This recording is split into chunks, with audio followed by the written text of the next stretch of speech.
la notaria del municipio de Galapa. Doctora Elicerro Rovira, buenos días para usted. Buenos días, Juan Enrique. Buenos días a esa amable audiencia que nos escucha todos los jueves en este gran programa para el servicio de toda la comunidad de Galapa y para el mundo, Notaría en Casa. Bueno, doctora, el jueves pasado no pudo estar usted en el micrófono porque estaba en Cartagena. Usted sabe que soy una ejecutiva, la ejecutiva viajera, ¿verdad? Doctora, comentemos algo sobre esa que estuvo allí en Cartagena. Sí, claro, necesito que mi gente sepa cada uno de los pasos, que cuando me retiro de aquí y no puedo servirle, estoy en algo en el cual estoy buscando mejorar para atenderlos mejor. Y precisamente estábamos asistiendo a un congreso mundial registral en el cual se estaba manejando un tema, Juan Enrique y amable audiencia, relacionada con la titulación masiva. Estábamos allí escuchando en ese escenario mundial, porque estaban los países de España y todos los países del mundo, en ellos contando sus experiencias con relación a esos terrenos que pertenecen unos al Estado, ¿verdad?, y otros terrenos que pertenecen a los particulares, y que por concepción de un modo de adquirir el dominio, que es la posesión, han sido poseídos, valga la redundancia, por algunas personas. Invadidos, ¿verdad? O invadidos, exactamente.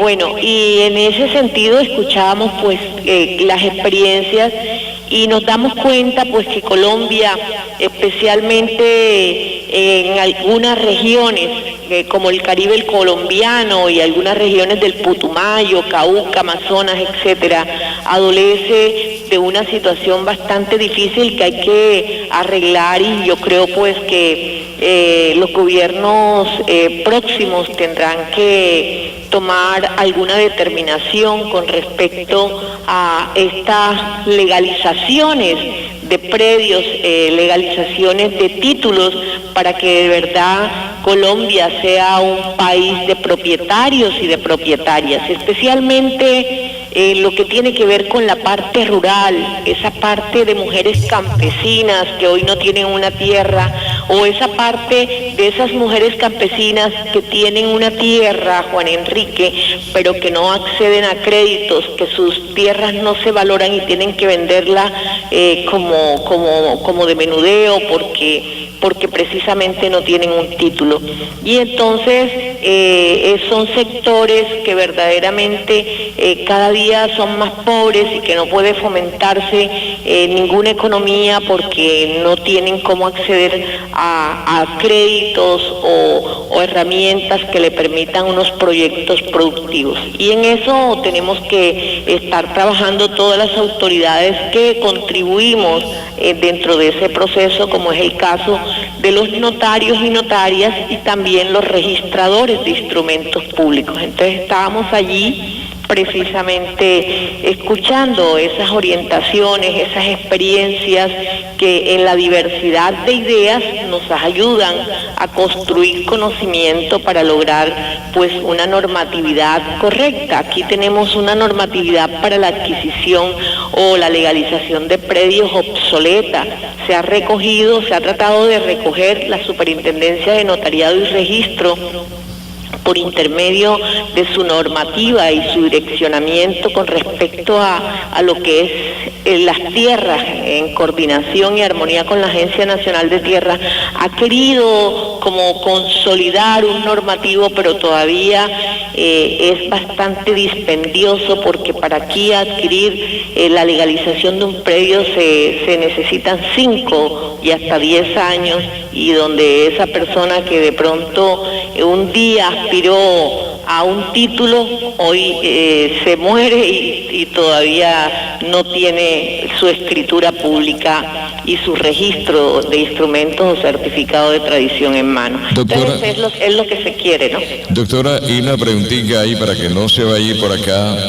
Se tuvo en cuenta Cartagena, porque usted sabe que las playas son del Estado, las playas son propiedad estatal, Sí. y entonces muchos terratenientes que tienen la finca pegada meten la cerca hasta allá pegado donde viene el mar, y después se les va creciendo el terreno, pero cuando viene el mar y nadie reclama, todo eso imagino que sería importante, porque donde hay mar, ahí la playa amanece un día, la cerca por aquí, otra cerca por allá, serie de cosas.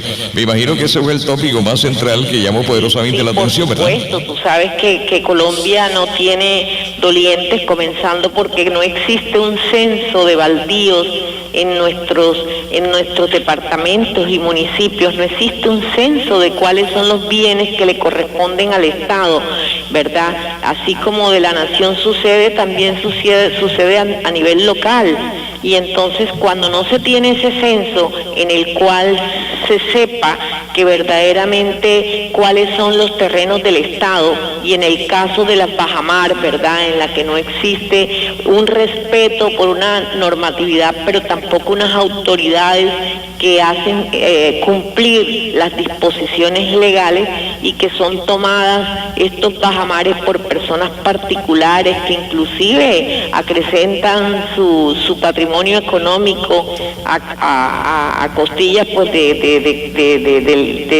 mismo Estado, ¿me entiende? El Estado que podría usufructar mediante figuras jurídicas estos terrenos, no lo hace y no incrementan sus impuestos porque precisamente allí se perfilan posesiones y litigios que dilatan los procesos, etcétera. Entonces, mientras nuestro Estado no esté regulado normativamente, pero además de eso, con cumplimiento de esas disposiciones, nos vamos a encontrar con esta situación. Y eso es lo que se está trabajando precisamente para ordenar los países, para ordenar los entes territoriales, en este sentido. Pero mire que hay un caso que todavía tiene cualquier cantidad de años y no se ha podido llegar a un feliz término. El caso de Nicaragua-Colombia, ¿no? Sí, así es. El problema de la tierra en el mundo ha sido la problemática de la existencia de la humanidad, pero en algunos países como en Colombia, la tierra ha sido, pues ustedes saben, generador de conflictos. Hoy ese conflicto que acabamos de pasar de más de 50 años fue precisamente producto de la tierra, y ahí lo tenemos, está con unos pañitos de agua tibia, pero lo tenemos aún, y somos nosotros y nosotras precisamente los llamados a resolver esta situación. Y en eso andamos, en ese proceso. Y bueno, fue una experiencia maravillosa, Juan Enrique y amable audiencia, porque pues uno se trae ahí lo mejor para de pronto aportar, para de pronto pues conducirse con mayor conocimiento en el manejo de las cosas. Por ejemplo, aquí viene mucha gente a hacer declaración de posesión, y pues en eso la Notaría de Galapa ha sido muy estricta en tomar medidas para no continuar ese proceso de desorden de nuestra comunidad, sino que estamos tratando que de una manera pues lo más organizada se proceda de acuerdo a lo que se ha normatizado, lo que se ha dispuesto legalmente. Entonces no hacemos declaraciones de posesiones precisamente con el ánimo de que se siga el rumbo o procedimiento establecido para ello. Entonces no es que no quiera la notaria hacerlo, porque cuando aquí no se hace un acto, yo estoy dejando de percibir económicamente lo que sostiene, ¿cierto?, la infraestructura de una notaría, ¿verdad? Pero no lo hago es precisamente para seguir los parámetros legales que se disponen con respecto a ello. Bueno, y continuando con nuestro programa, Juan Enrique y amable audiencia, ustedes saben que quedamos en la vez pasada en lo que es la inscripción del registro de nacimiento. Hablamos ampliamente de cuáles son los requisitos para inscribir un nacimiento. Hablamos en la pasada ocasión de esos nacimientos de personas extranjeras, el caso venezolano, el caso colombiano, y terminamos cuáles son los actos que se escriben en las notas marginales de los registros de nacimiento. Quedamos para hoy a conversar en la tarea de nuestro último programa las personas que tienen el deber de denunciar los nacimientos y solicitar sus registros. Y pues la ley, que es la que regula esto en el estatuto pues del registro civil del Estado civil de las personas, nos señala que lo pueden hacer las siguientes personas. Esto quiero que presten mucha atención, porque a veces viene de pronto el hermano, viene de pronto un vecino, una vecina, para que ustedes sepan quiénes son las personas que legalmente la ley autoriza para que pueda registrar el nacimiento de una persona. Puede ser el padre, la madre, y pueden ser también los abuelos, ¿verdad?, que son los ascendientes de esto. También algunos parientes mayores, más próximos, pueden ser, por ejemplo, un tío, una tía, directamente, o sea, personas consanguíneamente, no es la tía política que llamamos o el tío político, sino la tía de verdad que consanguíneamente tiene el nexo. Y él también puede registrar el nacimiento el director o administrador del establecimiento público o privado en que haya ocurrido ese nacimiento. Por ejemplo, en el caso de nuestro centro de salud, puede hacerlo el funcionario, la funcionaria, pues donde haya ocurrido el director, o también el director de una clínica privada, en el caso de que se trate de una clínica privada. Pero también encontramos, por ejemplo, el nacimiento de un niño nacido que se encontró en la calle, ¿verdad? De un niño recién nacido que ha sido abandonado. La ley también nos instruye con relación a esto y nos dice que ese niño recién nacido en la calle también es una personita. Fíjense ustedes, tiene iguales derechos que todos nosotros y que por lo tanto puede ser registrado. Y esa persona que se encontró a ese niño o esa niña abandonado puede registrarlo. También el director o el administrador del establecimiento que se haya hecho cargo del recién nacido que se encontró abandonado. Por ejemplo, la persona encontró al niño o a la niña abandonada y lo entregó a una institución del bienestar familiar o a una comisaría. Bueno, el jefe de esa oficina también podrá registrarlo.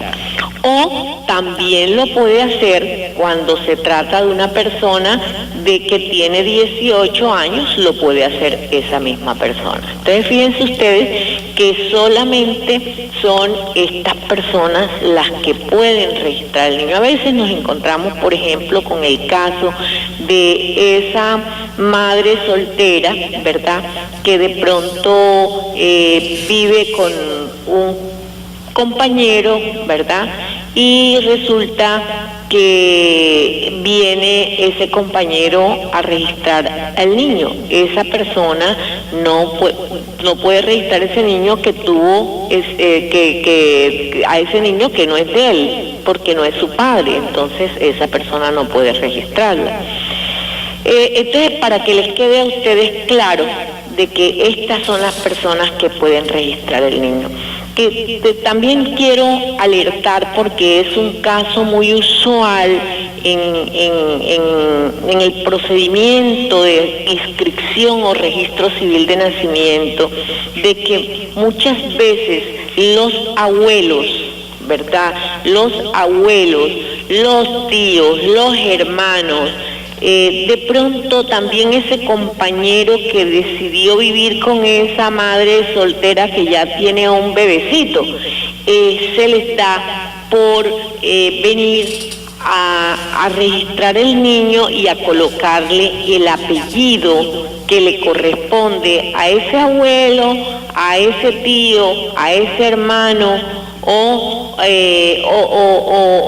a ese compañero, o en su defecto lo contrario, ¿entiende? Entonces queremos alertar en este sentido, dentro de ese procedimiento que la notaría quiere, que con nosotros el objetivo de Notaría en Casa es precisamente que las cosas sean transparentes, que cada día se respete más los derechos, que cada día se viva en mayor convivencia, en paz, con más tolerancia.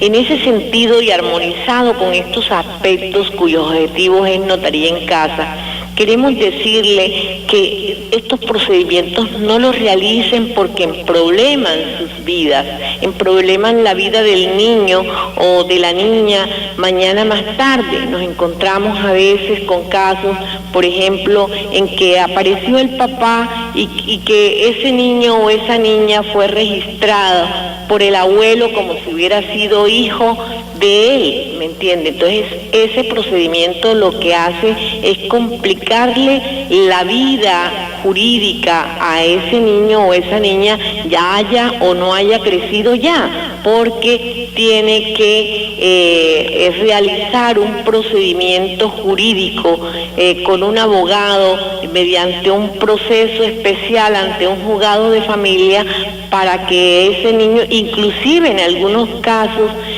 hay que hacer impugnación de la paternidad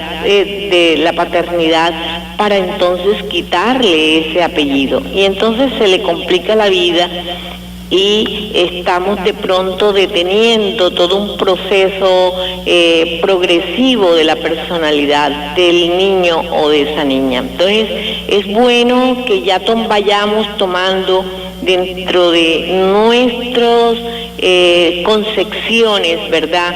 Esa sensibilización de que las cosas hay que hacerlas bien. A mí me preocupa cuando, por ejemplo, el caso de las personas que nos tocan atender por solidaridad, que son los casos de venezolanos y venezolanas, cuando vienen y hacen procedimientos que no son los legales, sino que son procedimientos que están oscurecidos por cuestiones ilegales, porque se van a dañar su vida aquí en Colombia, o le van a dañar la vida a ese niño o a esa niña o a esa joven o a ese joven, ¿verdad? Entonces hay que proceder de acuerdo a lo legal para que nosotros y nosotras no tengamos problemas en el decurso de la vida, porque lo malo sale en cualquier momento a la luz.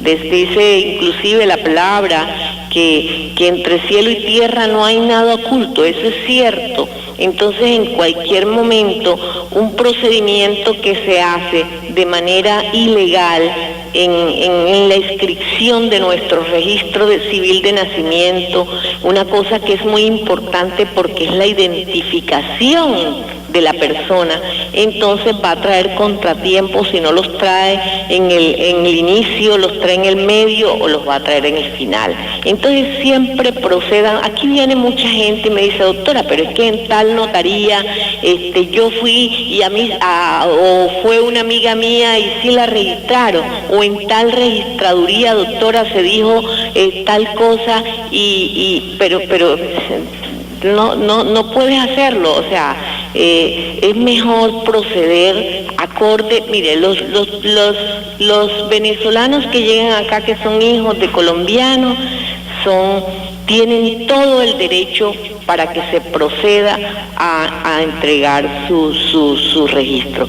Y los colombianos que nacen aquí, sean hijos de madres solteras, o sea que sean hijos extramatrimoniales, porque ustedes saben que ya no hay diferencia en los hijos, hoy los hijos son todos iguales, dentro y fuera del matrimonio. Yo quiero que eso lo sepan también, y lo he repetido en varias ocasiones. Ya no hay hijos como se llamaban antes, legítimos y naturales. Eso se acabó, ya eso no existe. Para que lo quiten del lenguaje colombiano, no existe la diferencia entre los hijos. Los hijos son todos iguales, todos, absolutamente todos y todas son iguales. Lo único que unos se llaman hijos matrimoniales, que son los que están dentro del matrimonio, e hijos extramatrimoniales, los que están fuera del matrimonio. Pero hoy los hijos son todos iguales.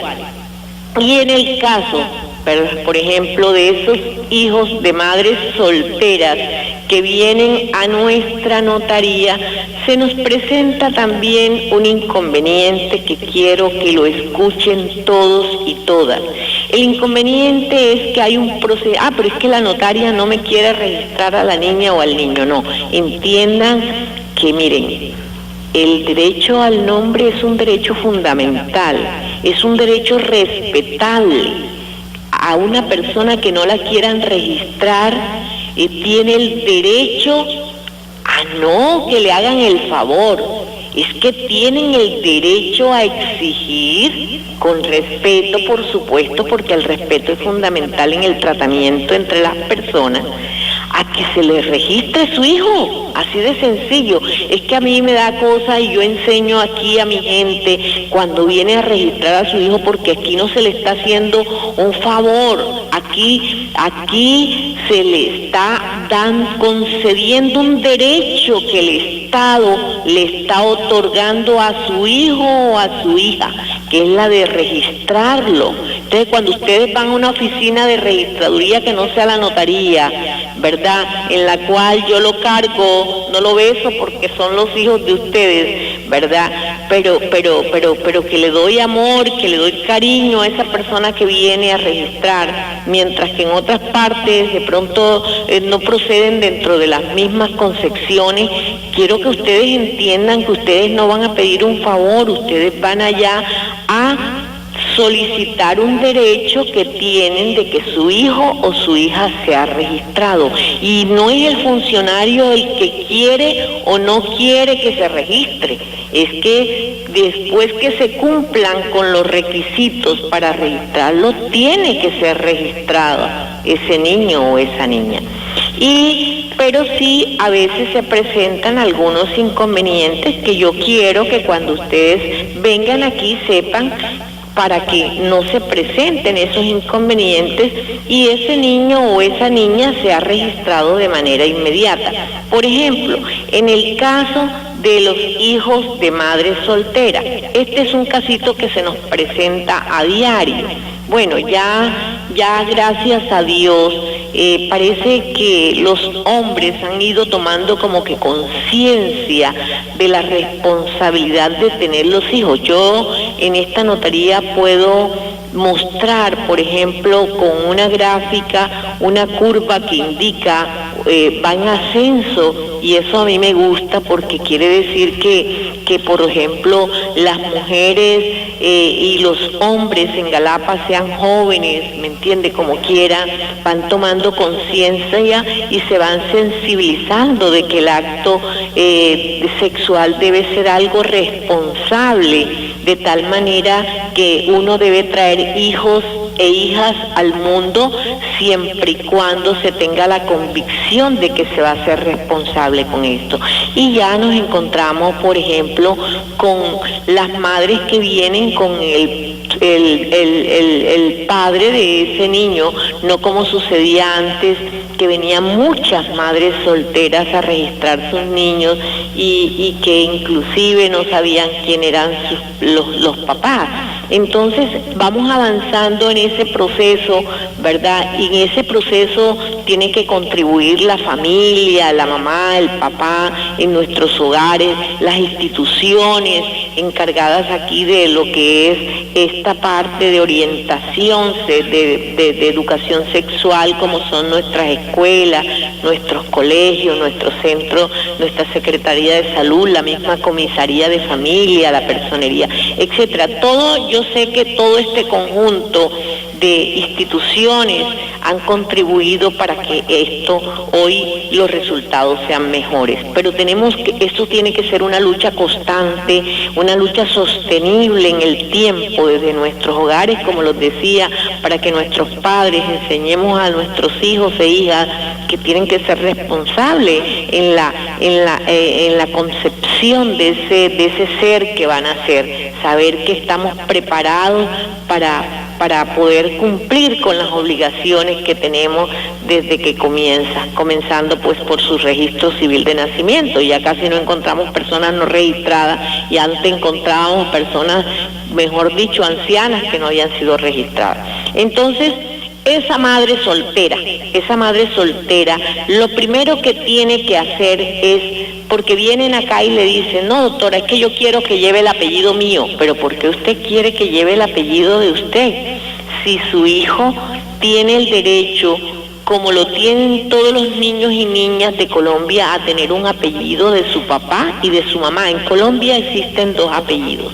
Pueden ser 2 nombres o un nombre y 2 apellidos. Fundamentalmente la ley ha establecido que en esta sociedad patriarcal primero le pusieron el apellido del papá. En algunos países utilizan el apellido de la mamá, en otros países nada más utilizan un solo apellido, ¿verdad? Esto cambia de legislación en legislación. En Colombia todos los niños y niñas deben tener el apellido del papá y el apellido de la mamá. Entonces, ¿qué hacemos? En el caso de las madres solteras, lo que queremos es que esa mamá, no por el antojo de ella, le quite el apellido del papá, sino que, como dice la ley, se proceda de acuerdo a como está establecido, que es primero solicitar mediante un escrito que la notaría hace una citación a ese padre, ¿verdad?, para que acuda a reconocer la paternidad de su hijo. Y fíjense ustedes que con ese solo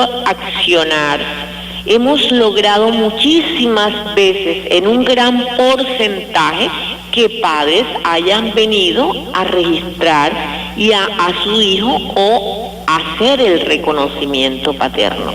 Y ese niño a quien esa mamita soltera quería quitarle el apellido, quedó con 2 apellidos, ¿me entiende? Igual que todos los niños y las niñas de Colombia, porque ustedes le preguntarán, pero de pronto una mamá soltera dice, pero ¿y para qué los 2 apellidos si él no se lo quiere dar? Mire, yo tengo el recuerdo de una amiga mía que trabajó en la gobernación del departamento. Ella tenía un solo apellido y esa niña luchó incansablemente para encontrar a su padre, porque ella quería tener el apellido también de su padre, y le reclamaba a su madre el por qué la había dejado con un solo apellido. Entonces fíjense ustedes que uno no sabe las implicaciones que posteriormente va a traer para ese hijo o para esa hija, dentro de nuestra misma responsabilidad como mamá o como papá, el quitarle arbitrariamente un derecho, porque lo estamos quitando, nosotros estamos abusando de ese derecho que nos da, ¿verdad?, de representar a nuestro hijo, de quitarle de pronto un deseo que él quisiera tener mañana más tarde, de tener el apellido de su papá. Entonces el procedimiento, por eso, legal se nos señala, es que nosotras y nosotros acá en la notaría tengamos que proceder a que se haga la citación a ese papá para que pueda hacer reconocimiento paterno. Ya si el papá no existe, entonces sí procedemos lógicamente a la inscripción en el registro civil de su nacimiento de sola el apellido de su mamá. Los apellidos, sí, van los apellidos de su mamá, los 2 apellidos de su mamá. Por ejemplo, nos encontramos, cuando a veces también sucede el caso de que no vino el papá, pero de pronto a ese papá le remordió la conciencia 1 año, 2 años o 3 meses después y quiso hacer el reconocimiento de ese hijo, ¿verdad?, que ha ido creciendo. Ese papá puede venir a la notaría, aquí se hace un acta complementaria y ese folio de ese registro con el cual fue inscrito él anteriormente se reemplaza por otro folio donde hay reconocimiento del papá.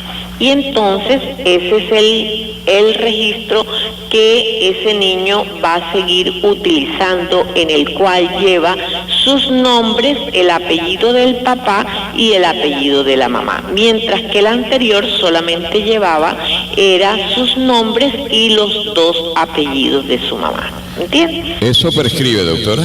No, eso no prescribe. En cualquier momento, mira, un hijo puede tener 60 años y si su padre existe y quiere reconocerlo en ese momento, puede llegar a la notaría o a la registraduría donde se encuentra su registro civil y hacer el procedimiento correcto. Qué bueno, ¿no? Y si la persona está, sí, claro, y si ese papá lo quiere hacer desde Estados Unidos o desde la China o desde la Conchinchina, lo puede hacer mediante una declaración ante una notaría del lugar de allá donde esté, que el apostillado y lo envía, y si es de un idioma diferente a Colombia, traducido al idioma español, y lo envía a la notaría donde se encuentra el registro de su hija o de su hija, y ese hijo o esa hija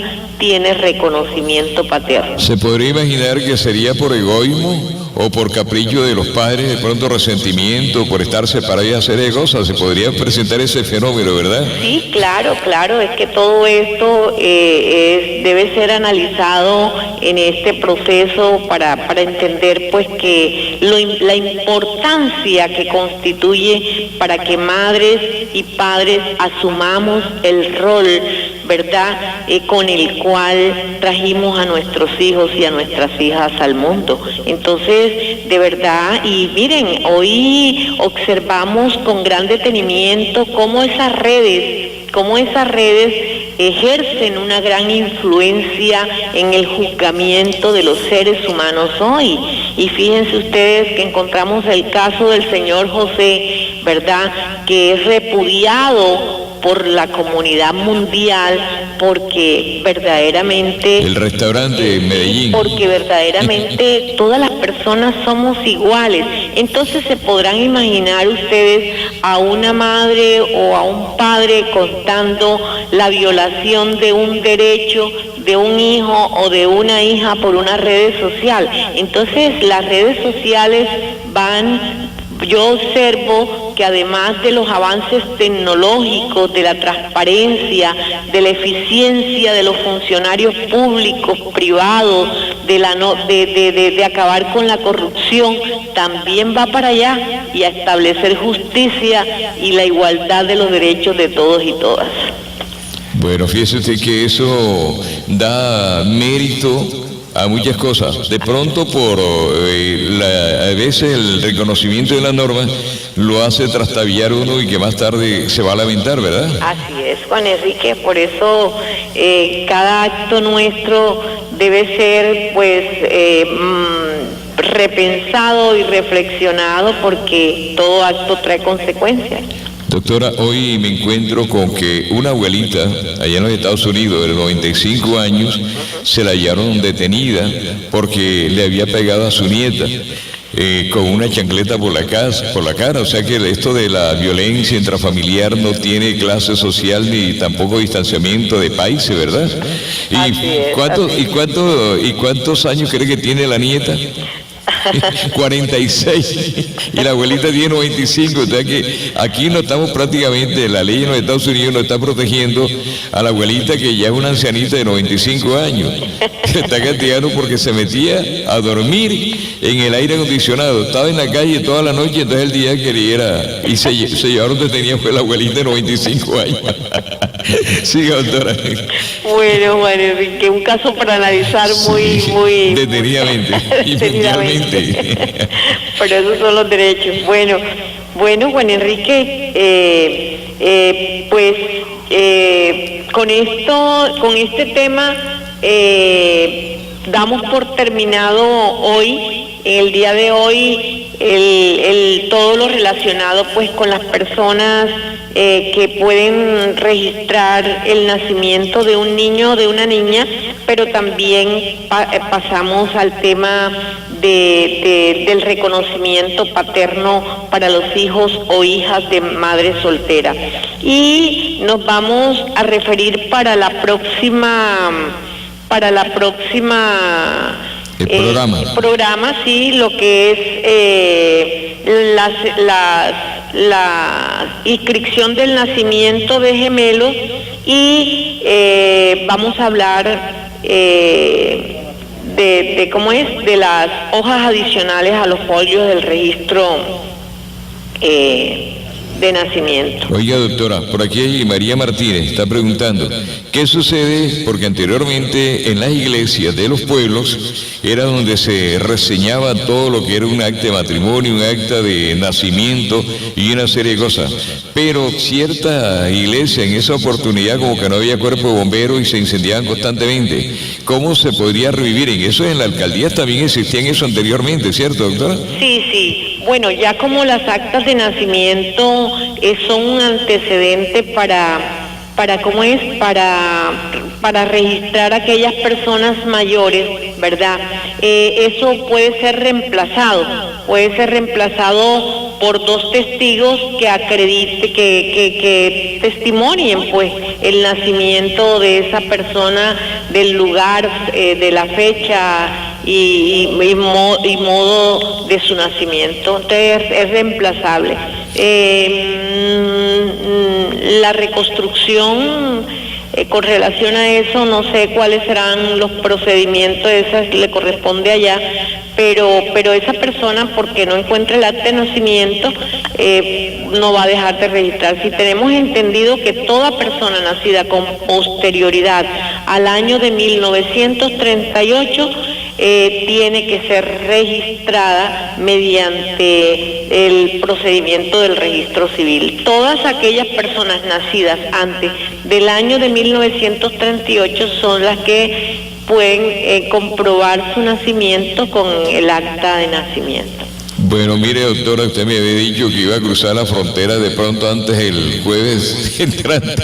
Y no sé dónde voy a intentar, Juan Enrique, porque no creas, me voy, quiero que sepa toda mi comunidad también que voy a asistir pues a una cumbre de género. ¿Qué es una cumbre de género? Una cumbre de género es un escenario donde van personas nacionales del lugar donde se va a realizar la cumbre, que en este caso es Cuenca, Ecuador. En Cuenca, Ecuador, se va a realizar la cuarta cumbre de género y en ese escenario van personas nacionales, pero también de todo el mundo. ¿Qué vamos allí? Bueno, en este caso no voy a un caso notarial, sino a un tema que ustedes saben que también trabajo y que trabajo para Galapa, que es el tema pues de las mujeres, de los derechos de las mujeres. Y en ese escenario internacional también se conocen todas las experiencias de qué es lo que hacen mujeres como como todas las mujeres que luchamos por los derechos de la igualdad. Y nos contamos las experiencias, nos retroalimentamos para conocer muchas de ellas mejores que las nuestras y traerlas a nuestras municipalidades para mejorar en este proceso. Lógicamente que todo ello requiere del acompañamiento o de la armonización de nuestros entes municipales, requiere de que exista en esto la colaboración de las administraciones, de lo que es las alcaldías, de lo que son la hoja de ruta para poder desarrollar, que es precisamente la policía, la comisaría, la personería, ¿verdad? La oficina de la mujer en lo que corresponde a la alcaldía y el mismo alcalde, los consejos municipales. Todo este engranaje es necesario cuando uno viene de esa cumbre poderlo armonizar para poder desarrollar un trabajo que produzca un impacto social. Inclusive los líderes y lideresas de los barrios, las organizaciones comunales y cívicas deben unirse en un solo trabajo para poder desarrollar. En este caso lo he venido desarrollando en algunos momentos en acompañamiento con la administración municipal, en otros momentos sola, pero se ha venido desarrollando un trabajo a nivel de Galapa que va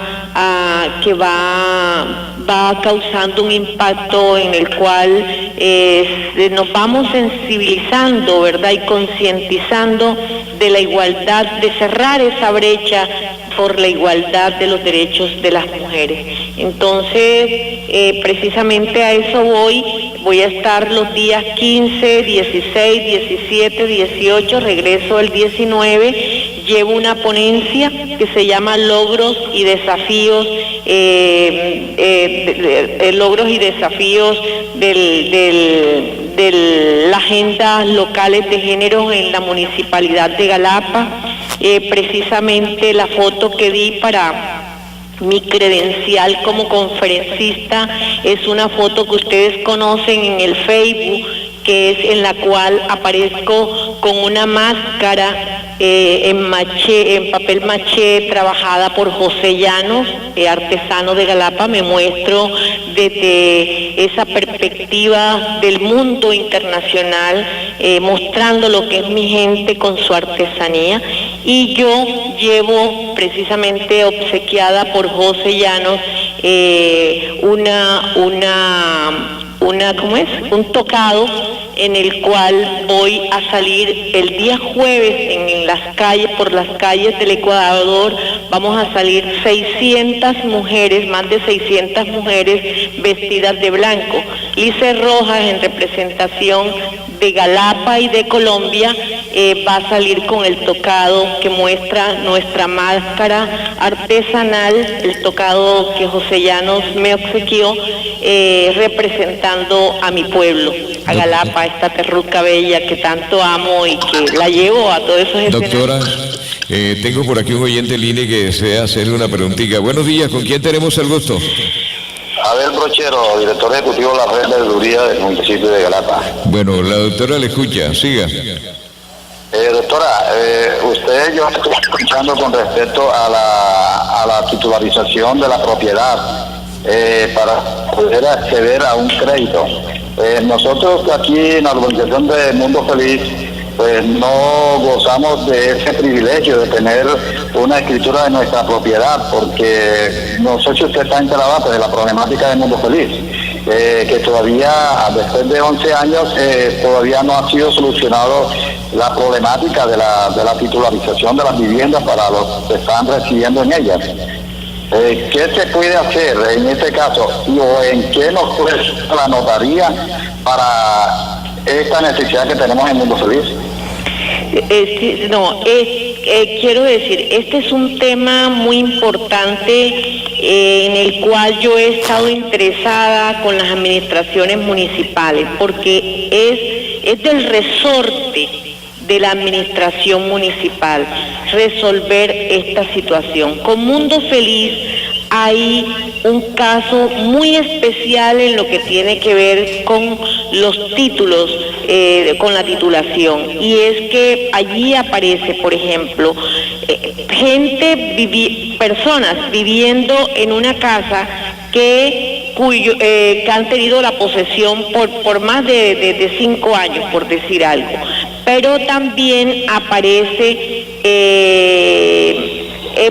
personas que compraron esas casas, ¿verdad? Y cuyos títulos aparecen a nombre de otro, porque no se pudo proceder al traspaso o transmisión de dominio. Entonces, en este caso, nos encontramos con esta situación que yo creo que en algún momento tendremos que resolver. Yo estoy muy interesada y siempre he estado presta como notaria a que Galapa sea un país de propietarios y de propietarias, pero esto necesita de la articulación de la alcaldía municipal. Este proyecto tenemos que manejarlo conjuntamente. Yo lo manejaría no como lo manejaría cualquier otra institución notarial, yo lo manejaría aquí otorgando todo lo que me corresponde como notaria, donándole a Galapa lo que me corresponde como notaria. Pero de verdad que es un tema que está pendiente por resolver y que necesita del querer de la primera autoridad municipal poderlo realizar. Bueno, así que, don Abel, el tiempo se nos vino encima, don Abel. O sea que el próximo programa le estaremos contestando más detenidamente, doctora, ¿le parece bien? Claro, y estamos pendientes. Yo he venido desarrollando precisamente la notaría en casa, en los barrios, y en el caso de Mundo Feliz estuvimos ahí, don Abel, y miré los casos. Es un caso que requiere de una atención muy especial, una asesoría, colocarle unos abogados con conocimiento del tema, porque tiene unas caracterizaciones especiales, tiene como 3 vertientes diferentes que hay que tratar. Uno, ya yo lo tengo bien clasificado, y entonces se van resolviendo. Por ejemplo, hay el caso de muchas personas que aparecen con propiedad y que no han podido acceder a beneficios de vivienda porque aparecen en la base de datos del Ministerio de Vivienda. Y fíjense ustedes que tuvimos allí a una ministra de Vivienda costeña, que fue precisamente la doctora Elsa Noguera, y no hubo forma de que se pudiera resolver esta situación que se pudo resolver en ese momento, porque falta de gestión, y a esto no lo puede hacer la notaria, porque si estuviera en mis manos, de seguro que ya un proceso, pero es un proceso que verdaderamente tiene, además de unos costos, unas implicaciones en la cual no me puedo meter, porque aquí todo tiene su orden, y aquí quien tiene que tocar estos temas es la primera autoridad del municipio. Bueno, así que, doctora, un feliz día para usted. Bueno. Y ojalá lo pudiéramos hacer este programa directamente allá para darle cátedra a los amigos de ahí al otro lado. Bueno. Feliz Entonces el jueves, Juan Enrique, como digo, estaré en Cuenca, Ecuador. Voy a tratar de hacer el programa desde allá, hablarles desde allá. De pronto, como vengo hablando del tema del nacimiento, lo viraremos hacia los derechos de las mujeres y lo tomemos allí, aprovechando la cumbre para que Galapa tenga voz en el Ecuador. Entonces, voy a organizar esa parte aquí con el doctor William, que es mi asistente en la distancia y virtualmente, para que de verdad podamos hacer un programa articulado de tal manera en que las voces del Ecuador se escuchen en Galapa, pero también las de Galapa se escuchen en el Ecuador. Sí, señorita. Así que, doctor, un feliz día para usted hoy. Bueno, buen día. A las mujeres lideresas, quiero escucharlas ese jueves si se hace posible este programa. Bueno, perfecto. De esa manera.